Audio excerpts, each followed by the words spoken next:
आज class 9 geometry प्रथम विषय रेखा एवं कोण विषय पढ़ा।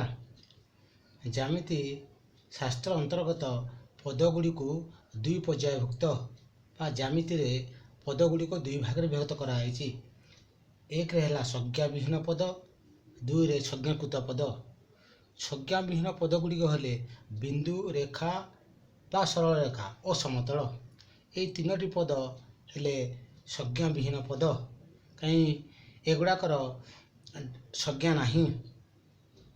शिक्षाज एक रे पढ़ा रेखा क्या कहुए। रेखा बिंदु मानकर समाहार बा सेट अटे। उदाहरण आमे जदि केतोटी बिंदु को मिसई जोग करिबा ताहा रेखारे परिणत हबो। शिक्षाज दुई रे पढ़ा दुईटी पृथक बिंदु मध्य दे गोटे एवं केवल गोटे मात्र सरलरेखा अवस्थित। दुईटी पृथक बिंदु है पी ओ क्यू। यह मध्य दे केवल गोटे सरलरेखा अंकन करा।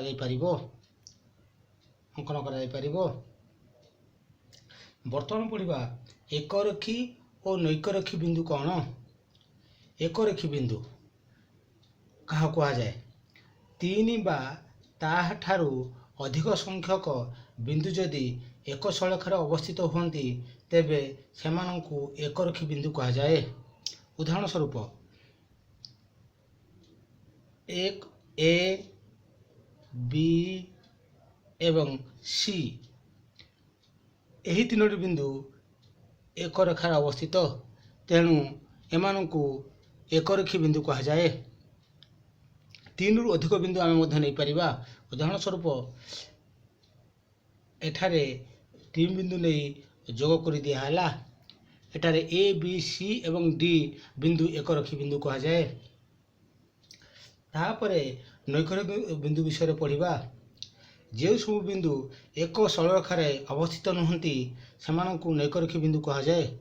उदाहरण स्वरूप ए बी एवं सी एमाने एक रेखार अवस्थित नुहति, तेणु यही तीनोटी बिंदु को नैकरेखी बिंदु कहुए।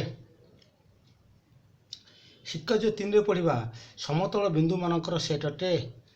यही समतलटी बिंदु मानक समाहार गठित बा अन्य जेकोसी समतलटी बिंदु मानक समाहार गठित। उदाहरण स्वरूप चट्टाण मध्य केतोटी बिंदु को नहीं गठित। शिक्षा जो चार रे पढ़ा गोटे समतल रे अंततः तीन गोटी नैकरेखी बिंदु थाए एवं जेकोसी तीन गोटी नैकरेखी बिंदु मध्य दे गोटे समतल अवस्थित। यार अर्थ है आमे गोटे समतल को तीनोटी नैकरेखी बिंदु दे ना द्वारा ना दे पारिबा, नाम दे पारिबा। उदाहरण स्वरूप यही समतल को आमे ए बी सी समतल बोली कहि पारिबा। शिक्षा जो 5 एक समतलस्थ दुईटी पृथक बिंदु को धारण करुवा सरलरेखा उक्त समतल अवस्थित। उदाहरण स्वरूप यही समतल ना है पी। यही समतल रे दुईटी बिंदु है ए एवं बी। जदि ए और बी बिंदु द्वय पी समतल अवस्थित ताहले ए एवं बी को जोग करुवा रेखाखंड बा सरलरेखा मध्य से पी समतल अवस्थित अटे।